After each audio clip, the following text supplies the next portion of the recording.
Salam jumpa kembali saudara-saudariku yang terkasih dalam Tuhan kita Yesus Kristus.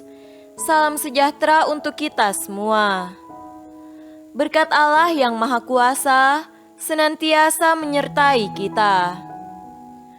Marilah kita mendengarkan dan merenungkan bacaan-bacaan kitab suci hari Jumat 29 Januari tahun 2021. Bacaan pertama dari surat kepada orang Ibrani, pasal 10, ayat 32 sampai 39.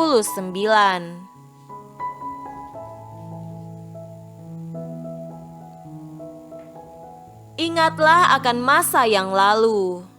Sesudah kamu menerima terang, kamu banyak menderita oleh karena kamu bertahan dalam perjuangan yang berat, baik waktu kamu dijadikan tontonan oleh cercaan dan penderitaan, maupun waktu kamu mengambil bagian dalam penderitaan mereka yang diperlakukan sedemikian.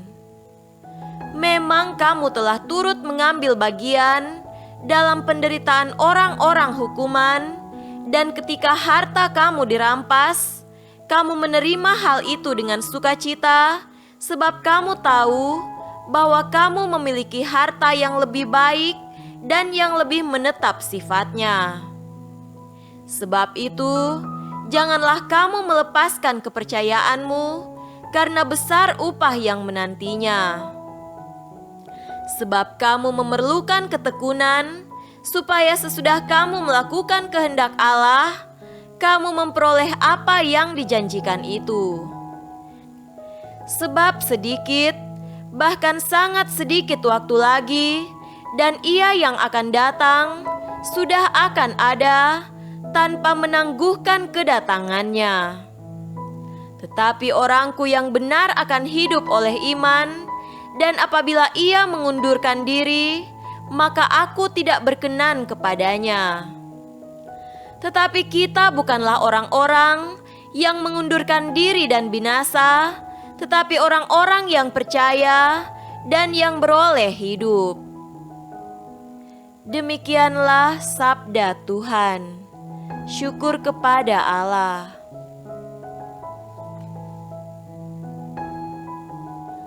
Tuhan beserta kita sekarang dan selama-lamanya. Inilah Injil Yesus Kristus menurut Markus. Dimuliakanlah Tuhan. Injil Markus pasal 4 ayat 26 sampai 34.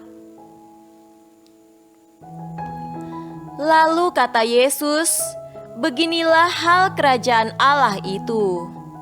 Seumpama orang yang menaburkan benih di tanah, lalu pada malam hari ia tidur dan pada siang hari ia bangun, dan benih itu mengeluarkan tunas, dan tunas itu makin tinggi, bagaimana terjadinya tidak diketahui orang itu.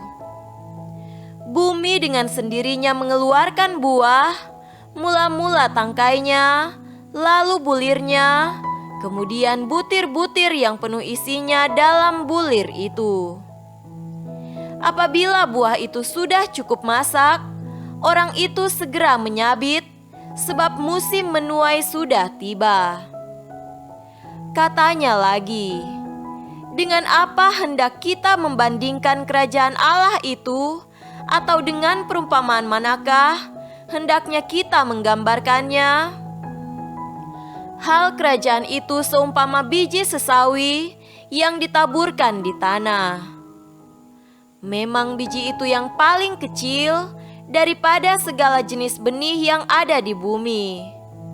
Tetapi apabila ia ditaburkan, ia tumbuh dan menjadi lebih besar daripada segala sayuran yang lain, dan mengeluarkan cabang-cabang yang besar, sehingga burung-burung di udara dapat bersarang dalam naungannya." Dalam banyak perumpamaan yang semacam itu, ia memberitakan firman kepada mereka sesuai dengan pengertian mereka, dan tanpa perumpamaan ia tidak berkata-kata kepada mereka, tetapi kepada murid-muridnya ia menguraikan segala sesuatu secara tersendiri. Demikianlah Injil Tuhan.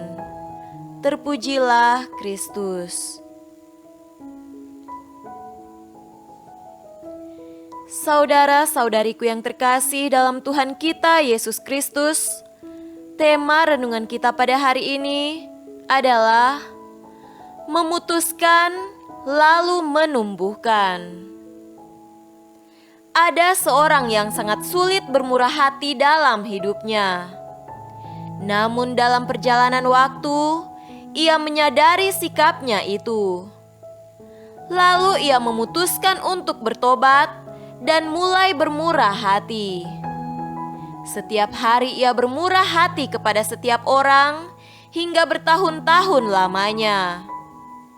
Ia sendiri bingung mengapa ia bisa melakukan ini tanpa henti. Akhirnya, ia menemukan jawabannya. Allah sendiri yang bekerja serta menumbuhkan benih murah hati itu ketika ia memutuskan untuk bermurah hati. Benih murah hati merupakan benih kerajaan Allah.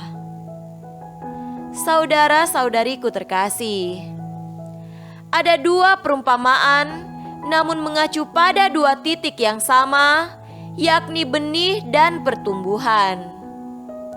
Perumpamaan pertama mengisahkan benih yang telah ditaburkan, namun tidak diketahui bagaimana dan siapa yang menumbuhkan. Melalui perumpamaan ini, Yesus mengajarkan bahwa setiap manusia yang memutuskan untuk menerima kerajaan Allah dalam hidupnya, maka Allah sendiri akan mengusahakan pertumbuhannya. Hal yang sama juga diajarkan lewat perumpamaan yang kedua.